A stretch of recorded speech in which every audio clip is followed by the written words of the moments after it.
Bom dia, amigos e amigas, bom dia, senhores e senhoras. Estamos nós aqui ainda na 34ª Assembleia Geral Ordinária do Conselho Nacional do Laicato Regional Leste 1. Estamos aqui desde sexta-feira, né, ajudando na coordenação, ajudando na secretaria, colaborando no possível que a gente possa fazer.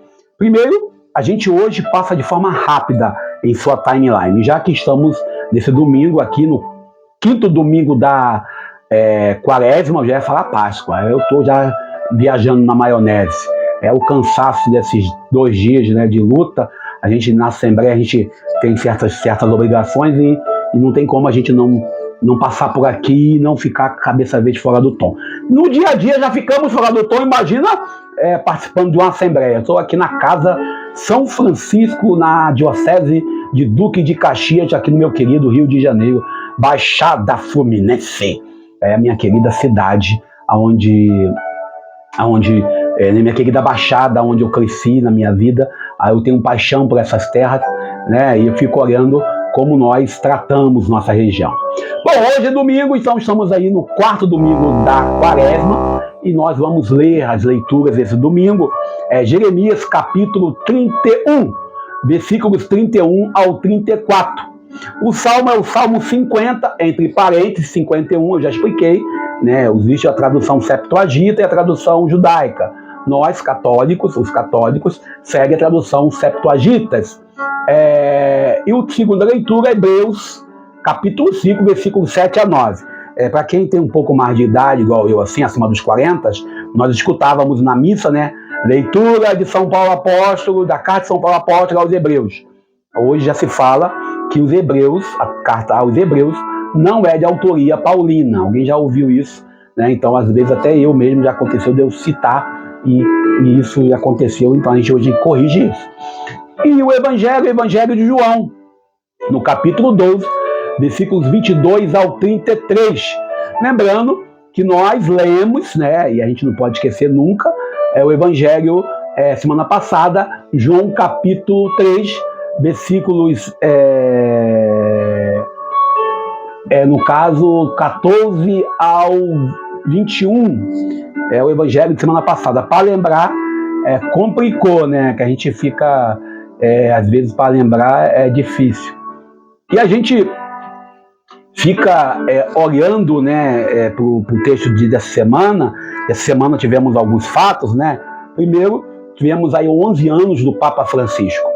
A gente, quando fala da pessoa do Papa Francisco, desse senhor que chegou ao episcopado e pediu renúncia para se aposentar, já que já ia completar 75 anos, foi arcebispo de Buenos Aires, cardeal Bergoglio, e acabou que foi para o conclave e saiu o Papa. Ou seja, ele deixou o ministério de episcopo da Arquidiocese de Buenos Aires e se tornou Papa da Igreja, talvez um dos mais velhos, né, de idade. E aí hoje ainda está lá 11 anos, apesar de estar na cadeira de roda por causa da crise de ciático, apesar de ter apenas um pulmão funcionando desde jovem. Apesar de tudo isso, Francisco é a primavera da Igreja Católica. Ele começou uma série de sínodos, né, da juventude, da família, o sínodo da verificação da questão, vamos dizer assim, a questão do abuso sexual. Ou seja, então o Papa Francisco ele vem mexendo em certas panelas, em certos assuntos, e agora ele, na sua, vamos dizer assim, na sua tentativa de trazer para nós uma igreja sinodal. E o que seria sinodalidade? Aí eu vi um texto de Celso Carias e também ouvindo um certo bispo. Só que esse bispo, quando falou, eu percebi que ele queria dizer, né? A sinodalidade não é você tentar, vamos dizer assim, uniformizar a igreja. Na China reza de um jeito, no Japão de outro, no Brasil de outro. Não. A sinodalidade é acolher a igreja, vamos dizer, os carismas da igreja dentro de uma igreja una. E a Igreja Católica, por mais que você não saiba, ela tem uma série de carismas. E os carismas da Igreja Católica, já que vamos entrar já o domingo de Ramos, semana que vem, e nossa prece, né, que vamos entrar a Semana das Semanas, a gente quando vê a questão do carisma, existem pessoas da Igreja Católica que têm vocação para a contemplação, para a intercessão. Temos aí Nova Iguaçu, tenho muito carinho com elas, as Irmãs Clarissas, os beneditinos, esses ficam reclusos, dedicando a sua vida à oração cotidiana. Existem aqueles que são mais ativistas, né? Temos aí Frei Beto, o grande Frei Beto, dominicano, também Marcelo Barros, o monge beneditino, e temos várias pessoas em diferentes caminhos, em diferentes rotas, mas que seguem o único caminho que é Jesus. Então, quando fala em sinodalidade, fala em uma igreja que consegue dialogar consigo mesmo. E esse é o desafio de Papa Francisco. Nesses 11 anos de pontificados, uma das coisas que ele mais tem batido e combatido e dito é sobre o clericalismo. E, infelizmente, o clericalismo praticado pelos presbíteros, pelos diáconos, pelos bispos. Teve uma história, uma vez, e eu posso contar, não vou dizer onde é, que um bispo chamou a atenção de um padre, porque aquele padre permitia que o leigo o chamasse pelo nome. Ele disse, não chame você de padre fulano, mas chame você não de fulano, mas de padre fulano. Lembre-se que você é padre. Desculpe, se nós fôssemos valer pelo aquilo que nós nos chamamos, talvez eu fosse aquele filho não completa. Que alguns me chamam de filho da... É isso mesmo. Inclusive pessoas de igreja. E eu falo isso com todas as certezas. E eu não sou isso. Então, às vezes, se valoriza mais o rótulo do que o ministério em si. Não adianta chamar de dom, de frei, e etc e tal, excelência e o diabo a quatro, se você não tem vivência ministerial. Pois o Senhor Jesus nunca impediu para si que lhe chamem de mestre. Quando alguém chegou nele e falou, bom mestre, ele falou, me chama de bom, é somente Deus. A gente, quando entra nessa questão da sinodalidade, não é fazer parlamento. Tudo bem, eu entendo isso. Inclusive, o tema dessa assembleia que eu estou participando é a sinodalidade. A sinodalidade envolve você caminhar juntos. Caminhar junto sobre a lógica de Jesus de Nazaré, não sobre a lógica do mundo. Sinodalidade quer dizer construir caminhos novos para atingir aqueles de sempre, pois o nosso projeto é evangelizador. Por isso, você me desculpe eu falar assim, a boa nova do reino que nós estamos anunciando aqui via YouTube, via Facebook, via Instagram, via WhatsApp, essa boa nova que nós anunciamos, ela tem que passar pela lógica de uma eclesiologia. E que palavra difícil é essa? Ou seja, ela tem que estar antenada com a Assembleia dos Eleitos. E aí aquilo que eu falei outro dia, eu falo diretamente lá em Apocalipse, quando João vê a multidão, é a multidão sem títulos, sem rótulos, sem batina, sem estola, sem mitra, sem báculo. É a multidão dos eleitos. Esse é o diferencial. Esse é o diferencial. Sinodalidade é você caminhar juntos, mas cada um com o seu carisma, cada um com a sua bandeira, vamos dizer assim, para levar a bandeira do Evangelho de Jesus. A boa nova do reino, o Evangelho que eu e você devemos seguir, o Evangelho que eu e você devemos proclamar, não só com pregações em rede social, como no nosso caso aqui, mas com a vivência, envolve, sobretudo, uma participação consciente e coerente em nosso cotidiano. Eu, na condição de leigo, no meio do laicato, na caminhada eclesial, na sociedade, os ministros ordenados, diáconos, presbíteros, padres, bispos, também no meio eclesial e na sociedade, porque essa igreja, ela não está fora do tempo. É isso que a sinodalidade vem dizer pra gente.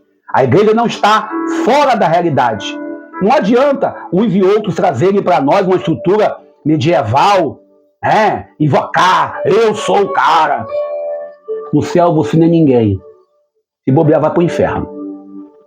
Esse é um desabafo que nós podemos fazer. Esse é o desafio de ser cristão.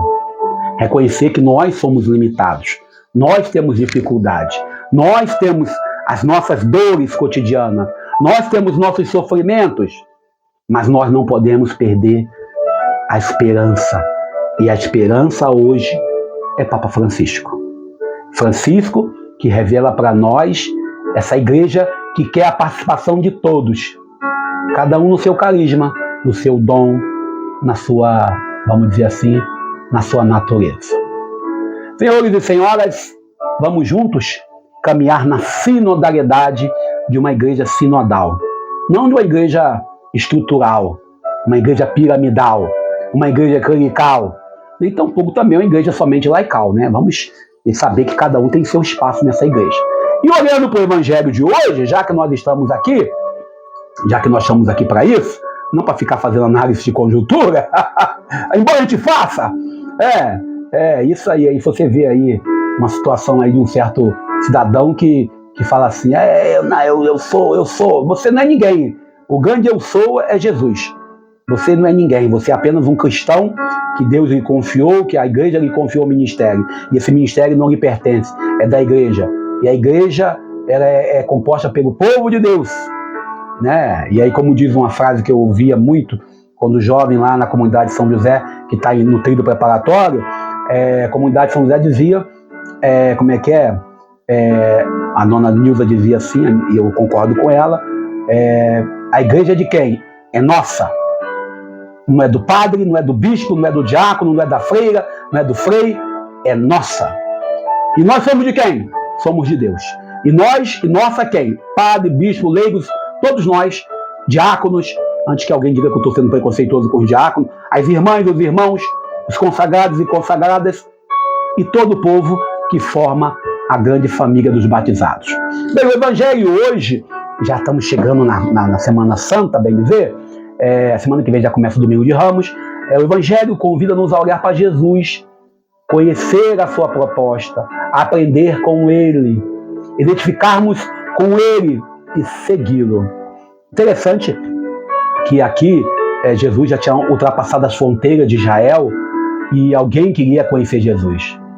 O caminho da cruz, que muita gente foge dele, eu também fujo de vez em quando, quem não fugiu até hoje, me conte, que eu acho que não existe.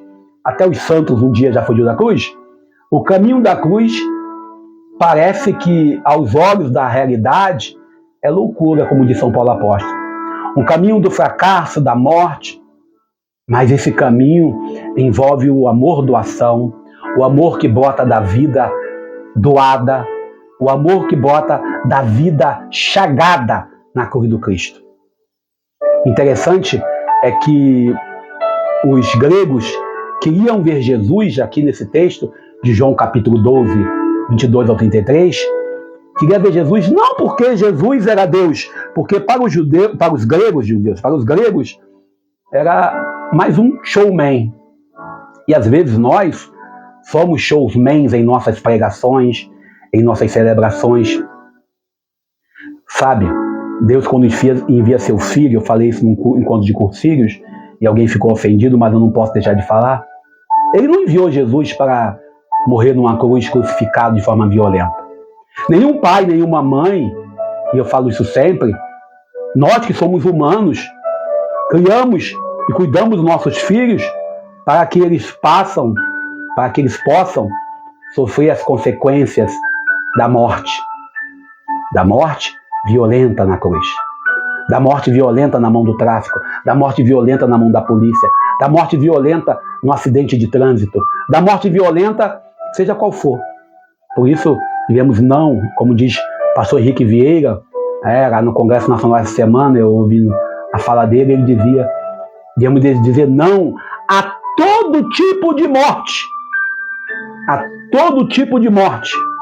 seja a morte por falta de educação de qualidade para os nossos filhos e filhas, onde existe o assassinato dos sonhos, seja a morte por causa da dependência química, seja a morte por causa da violência das grandes cidades, seja na mão do poder paralelo, seja na mão dos policiais, seja a morte do trânsito, seja a morte que for, nós devemos dizer não a todas as formas de morte, mas de forma especial devemos dizer não ao extermínio da juventude. E aí o Henrique Vieira completava, e eu concordo com ele, a morte da juventude preta, da juventude da comunidade de base, da favela, a juventude que mora nos morros, que sai às 4 da madruga para trabalhar, e da juventude que não tem emprego nem salário.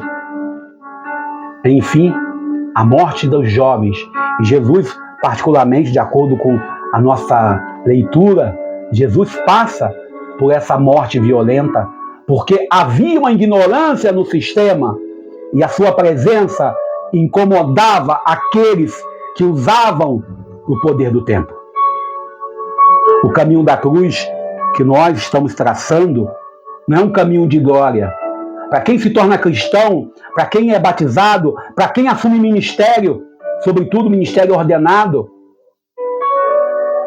passa de forma direta pelo contexto de uma vida plena, mas uma vida não somente de luz, de shows, de teatro, mas uma vida, às vezes, violenta para com ele. E aí a gente olha, eu gosto muito desse salmo, que está aqui hoje, Salmo 50, para 51, quando o salmista reza, e eu rezo com o salmista sempre, esse salmo, sempre eu rezo com o meu dia a dia, né? Compadecei-vos de mim, ó Deus, pela vossa bondade, pela vossa grande misericórdia, apagai os meus pecados. Lavai-me de toda a iniquidade e purificai-me de todas as faltas. E devemos reconhecer que nós somos imperfeitos. E o salmista termina esse salmo, uma frase que eu sempre rezo de todo dia que eu posso: dai-me de novo a alegria da vossa salvação. E o grande desafio nosso de cristãos é continuar essa animação. A Páscoa chegando agora, domingo de Ramos, semana que vem, a Semana Santa, é a chance de nós buscarmos de novo a alegria da salvação. E o salmista termina falando que vai ensinar os pecadores seu caminho.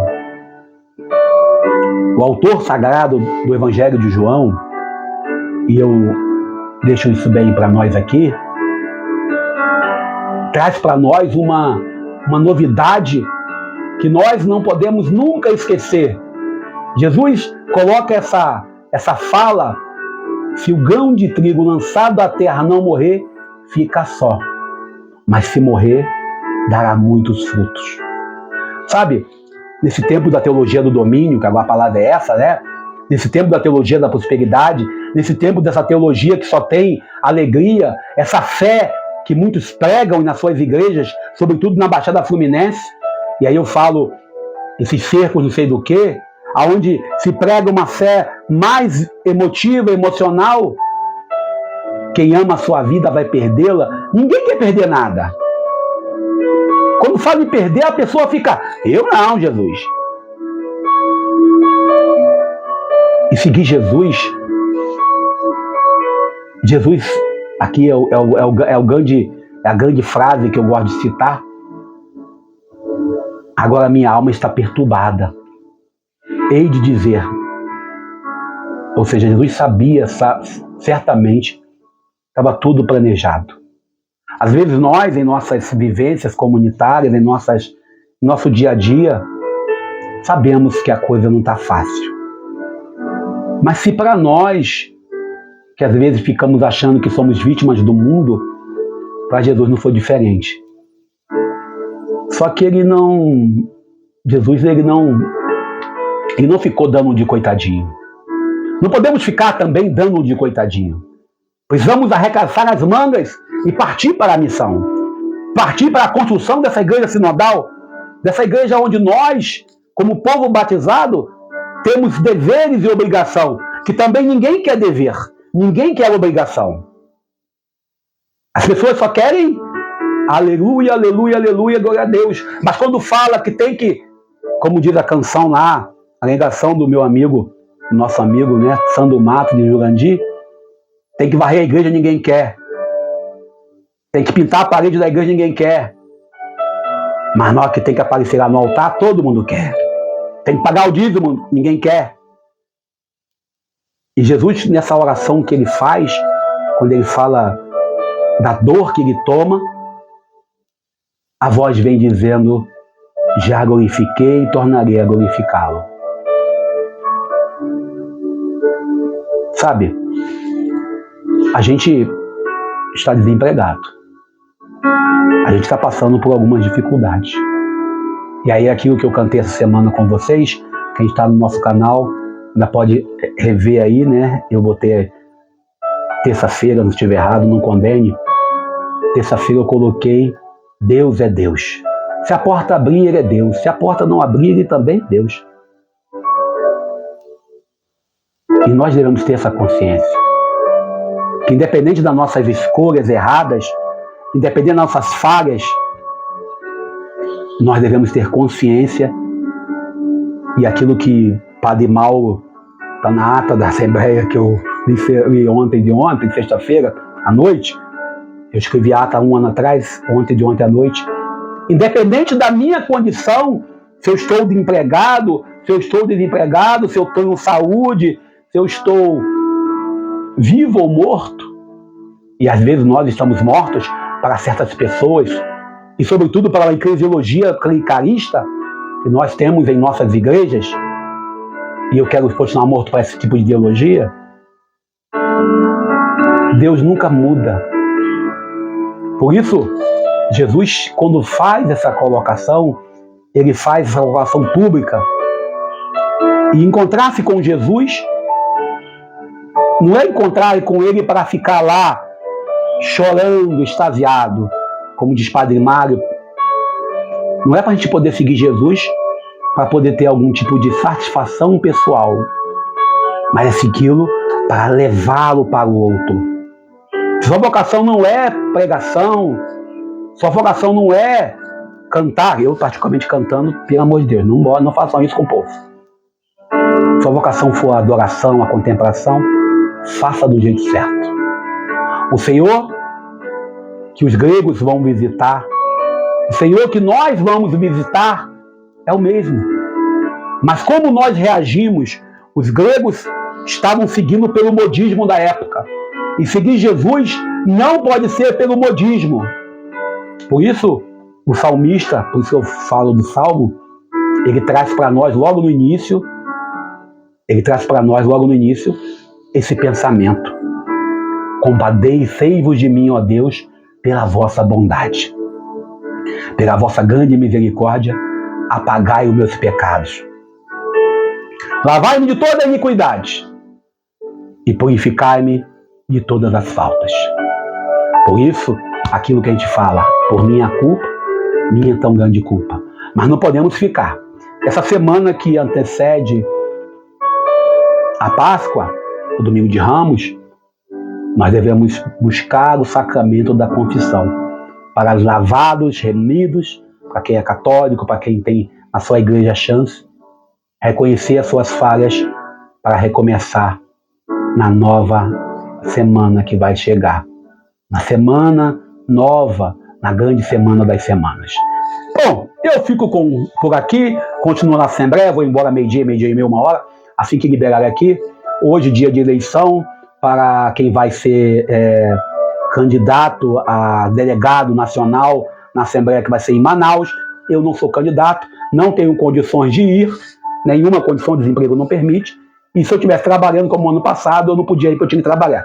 Mas vamos nós aqui, louvando a Deus pela graça da vida, pedindo a Deus que nos abençoe e nos ajude. Deus nos ajude. Bom dia. Eu sou Daniel Nonato. Feliz domingo!